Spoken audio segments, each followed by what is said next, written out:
रामकृष्ण हरी मंडळी, श्री स्वामी समर्थ. नमस्कार मंडळी. जेव्हा घरात भगवंताचा वास होतो तेव्हा मिळतात हे 11 शुभ संकेत. दररोज सकाळी तुम्हाला हे संकेत मिळत असतील तर समजा की तुमच्या घरात ईश्वराचा वास झाला आहे. ते कोणते संकेत आहेत हे आज आपण आजच्या या व्हिडिओमध्ये पाहणार आहोत. भगवंताला प्रसन्न करण्यासाठी लोक खूप पूजापाठ आणि व्रत करतात. भगवंतासमोर सकाळ संध्याकाळ दिवा लावण्यापासून ते भोग अर्पण करण्यापर्यंत, जेणेकरून भगवंताची कृपा त्याच्यावर राहावी आणि त्यांना जीवनात कोणत्याही प्रकारच्या समस्यांचा सामना करावा लागू नये. हे तर आपण सर्वजण जाणतो की भगवंताची पूजा आणि अर्चना केल्याने ते आपल्यावर प्रसन्न होतात. पण तुम्हाला माहिती आहे का की ते आपल्याला याचा संकेतही देतात. तर चला जाणून घेऊया त्या संकेतांबद्दल, जे तुम्हाला सांगतात की भगवंताची विशेष कृपा तुमच्यावर आहे. जेव्हा तुम्ही पूजापाठ करता तेव्हा ईश्वराचा वास तुमच्या घरात होतोच. तो प्रत्यक्ष स्वरूपात असो किंवा अप्रत्यक्ष स्वरूपात असो, जेव्हा ते घरात वास करतात तेव्हा तुम्हाला जाणवतो. अनेक वेळा तुम्ही त्यांना पाहतही असाल. अनेकदा असंही होतं की भगवंत तर तुमच्या घरात वास करतात, पण तुमच्या काही चुकांमुळे ते परत निघूनही जातात. तुमच्या काही कर्मामुळे ते निघून जातात. कारण त्यावेळी अनेक लोक हे चूक करतात. ते अधूनमधून पूजापाठ करतात आणि मग सोडून देतात. पुन्हा काही दिवसांनी पूजा करतात आणि ती सोडून देतात. तर हे सर्व योग्य नाही. त्यामुळे ईश्वर निघून जातात. हे तुम्ही कधीच करू नये. अनेक लोक असेही असतात ज्यांच्या घरात ईश्वर वास करतात, पण त्यांना स्वतःला याची कल्पना नसते आणि ते स्वतःच त्यांचा अपमान करून त्यांना परत पाठवतात. असे म्हणतात की मी तर रोज ईश्वराची पूजा करतो, पण तरीही ईश्वर मला दिसत नाही. तर तुमचे हे सगळे कर्म तुमच्या ईश्वराला दृष्ट करून टाकतात. म्हणून आज आपण या व्हिडिओमध्ये या संकेताबद्दल सविस्तर माहिती जाणून घेणार आहोत, ज्यामधून तुम्ही स्वतः जाणून घ्याल की ईश्वर तुमच्या घरात आले आहे. तर चला तर जाणून घेऊया या संकेतांबद्दल. पण त्याआधी जर तुम्हालाही वाटत असेल की लक्ष्मी मातेची कृपा तुमच्यावरती राहावी, तर या व्हिडिओला एक लाईक नक्की करा आणि चॅनलवरती नवीन असाल तर सबस्क्राईब करा आणि कमेंटमध्ये जय महालक्ष्मी लिहायला अजिबात विसरू नका. नंबर 1, जेव्हा तुम्ही झोपलेले असता आणि ब्रह्ममुहूर्तामध्ये उठता, रोजच तुमची झोप याच वेळेत खुलते. तसेच जर ब्रह्ममुहूर्तामध्येच तुम्हाला असं स्वप्न दिसत असेल की तुम्ही मंदिरात पूजा करत आहात, मंत्राचा जप करत आहात, तर ब्रह्ममुहूर्तात पाहिलेली अशी स्वप्ने हे सुद्धा याचे संकेत असतात की ईश्वर तुमच्या घरात आहे.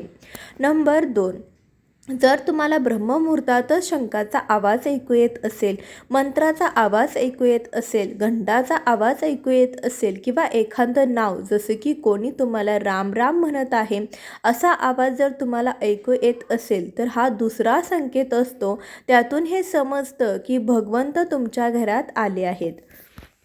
नंबर 3, जेव्हा तुम्ही सकाळी सकाळी अंघोळ करून तयार होता तेव्हा तुम्हाला एक वेगळं सुगंध येतो. हे एक विचित्र सुगंध असते जे तुमच्या घरात कोणालाही येत नाही, फक्त तुम्हाला जाणवते. हे ना कोणत्याही अत्तराचे सुगंध असते, ना कोणत्याही अगरबत्तीचे किंवा अन्य कोणत्याही वस्तूचे, फक्त तुम्हालाच हे वेगळे सुगंध येते. हे सुगंध तुमच्या घरातील मंदिरातून येते. आता हे घरात ज्या ठिकाणी असेल तिथेच तुम्हाला हे सुगंध जाणवते आणि जितके तुम्ही घराच्या मंदिराजवळ जाता इतके हे सुगंध जास्त तीव्रतेने येते. हा सुगंध दैवी देवतांचा असतो, ज्यामधून तुम्हाला हे समजते की ईश्वर तुमच्या घरात वास करून आहे. आता जी नकारात्मक ऊर्जा असते, जेव्हा तिच्या घरात प्रवेश होतो तेव्हा घराच्या आत दुर्गंधी येऊ लागते. पण जेव्हा ईश्वराचा वास होतो तेव्हा सकारात्मक ऊर्जा घरात प्रवेश करते. तुम्हाला सुगंध जाणवू लागतो. ही महक अतिशय छान असते, गोडसर असते, मधुर असते, जी तुमचं मन पूर्णपणे मोहून टाकते. नंबर 4, जेव्हा तुम्ही पूजा करायला जाता तेव्हा त्याच वेळी एखादे जीव म्हणजे कुत्रा, मांजर, गाय किंवा इतर कुठलाही व्यक्ती, भिक्षुक तुमच्या दाराशी येतो आणि हे तुमच्यासोबत आठवड्यातून 3-4 वेळा सतत होत असेल की तुम्ही पूजा करत असतानाच ते येत असतील, तर याचा अर्थ असा आहे की ईश्वर तुमच्या घरात ठकठक करत आहे. त्यांचे आगमन होत आहे. कारण जी गाय असते ती सुद्धा मातेचं स्वरूप मानली जाते. जे कुत्रा असतो भैरवबाबांचे प्रतीक मानला जातो किंवा एखादा याचक येतो तर तोही ईश्वराच्या एखाद्या रूपात येतो. त्यामुळे आपण कधीही त्यांना हटकावू नये, उलट त्यांना तृप्त करायला हवे, म्हणजे त्यांना अन्न द्यायला हवे, त्यांचा सन्मान करायला हवं. पैशाचं किंवा इतर कोणत्याही गोष्टींचं दान करणं वेगळी गोष्ट आहे, पण सर्वात मोठं दान म्हणजे अन्नाचं, पाण्याचं मानलं जातं.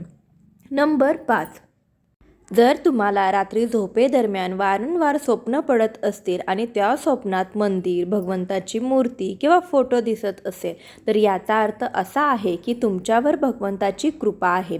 अनेक वेळा असं होतं की तुम्ही एखादी गोष्ट घ्यायला पुढे जाता, पण घेतानाच मनात काही शंका येते. सर्व काही योग्य असूनही काहीसे असं होतं की आपल्याला तो निर्णय घेण्यापासून मन थांबवते. याचा अर्थ असा मानला जातो की तुमच्यासोबत एखादी दैवी शक्तीचा आशीर्वाद आहे. नंबर 6, ज्यांच्यावर भगवंताची कृपा असते ते श्रीमंत असो किंवा गरीब, त्यांना प्रत्येक ठिकाणी सन्मान मिळतो. जर कोणाला कमी मेहनतीचे यश मिळत असेल तर हे भगवंताच्या कृपेचीच खूण आहे. भगवंत त्यांना सर्व अडचणीपासून वाचवतात. ज्यांच्यावर भगवंत प्रसन्न असतात ते प्रत्येक परिस्थितीत आनंदी राहतात. त्यांच्या जीवनात कितीही दुःख का असेना, ते नेहमी आनंदी राहतात. त्यांना कधीही कोणत्याही अडचणीपासून भीती वाटत नाही. ते प्रत्येक संकट सहजतेने पार करतात.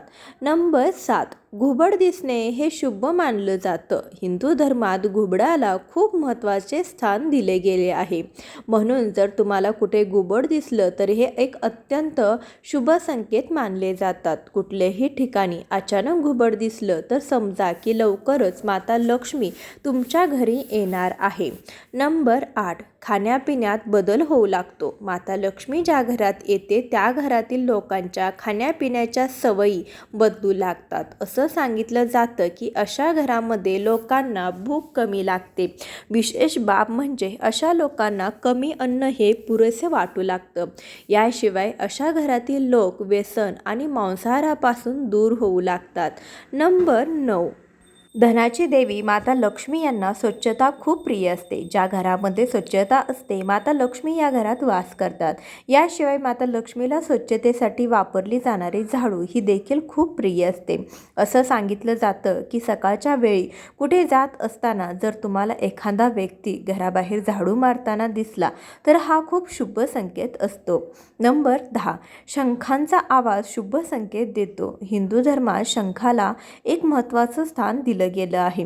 एवढंच नाही तर शंखाचा आवाजही खूप शुभ मानला जातो. म्हणूनच कुठल्याही शुभ प्रसंगी होणाऱ्या पूजापाठात शंख वाजवला जातो. जर सकाळी उठल्यावर तुम्हाला शंखाचा आवाज ऐकू आला तर हा एक शुभ संकेत असतो. असं मानलं जातं की सकाळी उठल्यावर शंखाचा आवाज ऐकू येणं हे तुमच्या घरी माता लक्ष्मीच्या आगमनाचं लक्षण असतं. नंबर 11, जर तुम्हाला सलग 3 दिवस घरातून बाहेर पडताना नीलकंठ पक्षी दिसला तर समजा की भगवंतानी तुमचं ऐकलं आहे. तुमची लवकरच एखादी मोठी मनोकामना पूर्ण होणार आहे. नीलकंठ पक्षी दिसणे महादेवांच्या कृपेचं लक्षण असतं. जर तुमच्या घरासमोर वारंवार पांढरी गाय यायला लागली किंवा एखाद्या दिवशी पांढरी गाय तुमच्या घरासमोर येऊन तिच्या वासराला दूध पाजू लागली तर हे दैवतांची तुमच्यावर कृपा असल्याचं स्पष्ट लक्षण आहे. हे दर्शवते की तुमची पूजा प्रार्थना यशस्वी होत आहे आणि तुमच्या जीवनातील सर्व समस्या दूर होणार आहेत. भगवंत तुमची सगळी दुःख आणि वाईट दिवस संपवणार आहेत. नंबर 12, जर घराच्या मुख्य दरवाजाजवळ चिमणी घरटं बांधत असेल तर हे खूप शुभ संकेत असतं. हे याचं प्रमाण आहे की तुमची पूजा यशस्वी झाली आहे. चिमण्या आणि त्यांच्या पिल्लांना चुकूनही त्रास देऊ नका. उलट त्यांच्यासाठी दाना पाणी ठेवा. जर पूजा करताना तुम्ही इतके भावपूर्ण व्हाल की तुमच्या डोळ्यातून अश्रू येतील तर हे याचं लक्षण आहे की ईश्वराने तुमच्या मनातील हाक ऐकली आहे. नंबर 13, तुम्ही सकाळी पूजा केल्यानंतर घराबाहेर जाता आणि कुठे तुम्हाला माकडांचा कळप दिसतो, तर हेही तुमची प्रगती दर्शवते की तुमची पूजा सिद्ध होणार आहे. भगवंत तुमच्यावर मेहरबान आहे. प्रयत्न करा की त्या माकडांना अन्न द्या. जर तुमच्या घरात कोणत्याही अगरबत्ती किंवा कृत्रिम सुगंधाशिवाय ही घर सुगंध आणि ताजेतवाने जाणवत असेल, तर हे समजा की तुमच्यावर ईश्वराची कृपा आहे आणि लवकरच तुमचे दिवस पालटणार आहेत. नंबर 14, पूजेदरम्यान एखाद्या अतिथीचे आगमन होणे हे देखील भगवंताच्या कृपेचे लक्षण आहे. जर अतिथी एखादी भेटवस्तू घेऊन आली, तर हे स्पष्ट संकेत आहेत की भगवंताने तुमची पूजा स्वीकारली आहे. जर पूजेदरम्यान लावलेल्या दिव्याची ज्योत अचानक वेगाने पेटू लागली, तर समजा की तुमची पूजा सिद्ध होणार आहे आणि ईश्वराच्या कृपेने तुमचे दुःखाने भरलेले दिवस लवकरच दूर होणार आहेत. जर अनेकदा तुमची झोप सकाळी 3 वाजल्यापासून 5:30 वाजेच्या दरम्यान म्हणजेच ब्रह्ममुहूर्तावरती उघडत असेल, तर हे देखील ईश्वराचे संकेत आहेत की भगवंत तुमच्या भक्तीने प्रसन्न आहे. नंबर 15, ज्यावेळी एखाद्या व्यक्तीची झोप ही रात्री अचानक 3 नंतर पुन्हा पुन्हा उघडते, तेव्हा त्यांना सामान्य गोष्ट समजू नका. हा संकेत अतिशय शुभ मानला जातो. असं मानलं जातं की रात्री 3 नंतर देवी देवतांच्या शक्ती जागृत होतात, ज्या की तुमच्याशी बरेच काही सांगू इच्छितात. अशा वेळी तुमचं पुन्हा पुन्हा 3 नंतर उठणं यशस्वी होण्याचं लक्षण असतं. त्याचवेळी रात्री 3 नंतर देवी देवतांकडून मागितलेलं वरदान कधीही व्यर्थ जात नाही. ईश्वर तुमची प्रार्थना नक्कीच ऐकतात. नंबर 16, जर तुम्हाला तुमच्या स्वप्नांमध्ये उंच उंच पर्वत दिसत असतील आणि तिथून वाहणारा झरा तुम्हाला दिसत असेल, तर तुम्ही त्या जलाचे सेवन करत असाल, तर नक्कीच तुम्हाला यश मिळतो. जर तुम्ही तुमच्या शिक्षणाचा योग्य उपयोग करून कुटुंब चालवत असाल, तर हे ईश्वरी कृपेने शक्य आहे. जगात अनेक असे लोक आहेत जे सुशिक्षित असूनही शिक्षणाचा योग्य उपयोग करू शकत नाही. त्यांची तब्येत चांगली राहते, त्यांच्यावरही परमेश्वरांची विशेष कृपा असते. तब्येत बिघडल्यामुळे फक्त शरीरावरच परिणाम होत नाही, तर मोठे आर्थिक नुकसानही होतं. म्हणून निरोगी शरीर असलेल्या लोकांनी स्वतःला भाग्यवान समजावं. जर तुम्हाला आयुष्यात योग्य जोडीदार मिळाला असेल, तर हेही परमेश्वराच्या कृपेने शक्य आहे. एक चांगला जीवनसाथी तुमचं संपूर्ण जीवन सुखमय बनवू शकतो, पण जर जोडीदार चांगला मिळाला नाही, तर पूर्ण जीवन भांडण आणि त्रासामध्ये जातं. नंबर 17, जर एखाद्या व्यक्तीचं अपत्य अज्ञाधारक असेल, तर हेही परमेश्वराच्या कृपेचं लक्षण आहे. नाहीतर आजच्या युगात बहुतेक लोक आपल्या अपत्यामुळेच दुःखी आहेत. योग्य अयोग्य यामधील फरक करण्याची क्षमता ज्या लोकांमध्ये आहे, त्यांच्यावर त्यांच्या इष्टदेवांचा आशीर्वाद असतो. भगवंताचे दर्शन स्वप्नात येणाऱ्या लोकांवर ही देवी दैवतांची कृपा असते. नाहीतर परमेश्वराला पाहणं प्रत्येकासाठी शक्य नसतं. ज्यांचं रागावर नियंत्रण आहे, ज्यांचं मन शांत आहे, जो प्रत्येक परिस्थितीत स्थिर राहून निर्णय घेऊ शकतो, अशा लोकांवर ईश्वराचा हात असतो, म्हणून शक्य होतं. नंबर 18, भगवंत आपल्याला त्यांच्या खऱ्या रूपात दिसत नाही, पण काही लोक असेही असतात ते भगवंता समान मानले जातात. यामध्ये आई, वडील, गुरु किंवा ब्राह्मण येतात. यापैकी कोणीही पूजेदरम्यान तुमच्या घरी येत असेल, तर हे खूप शुभ मानलं जातं. तुम्ही त्यांना घरातून रिकाम्या हाताने पाठवू नये. पूजेदरम्यान जर भगवंताच्या मूर्ती किंवा प्रतिमेवरून एखादं फूल किंवा माळ तुमच्याजवळ पडली, तर हे खूप शुभ संकेत आहेत. यावरून समजतं की भगवंताची कृपा तुमच्यावर आहे आणि तुमची मनोकामना लवकरच पूर्ण होणार आहे. ही सर्व माहिती जनहित लक्षात घेऊन देण्यात आली आहे. ज्योतिषशास्त्र व धर्माचे उपाय व सल्ले आपल्या श्रद्धा व विश्वासावर आधारित करून पाहावे. व्हिडिओचा उद्देश फक्त तुम्हाला चांगला सल्ला देणे आहे. आम्ही कोणत्याही प्रकारचा दावा करत नाही. हा महत्त्वपूर्ण व्हिडिओ तुम्हाला आवडला असेल, व्हिडिओतील माहिती उपयुक्त वाटली असेल तर व्हिडिओला एक लाईक नक्की करा आणि चॅनलला सबस्क्राईब करून आम्हाला प्रोत्साहित करा.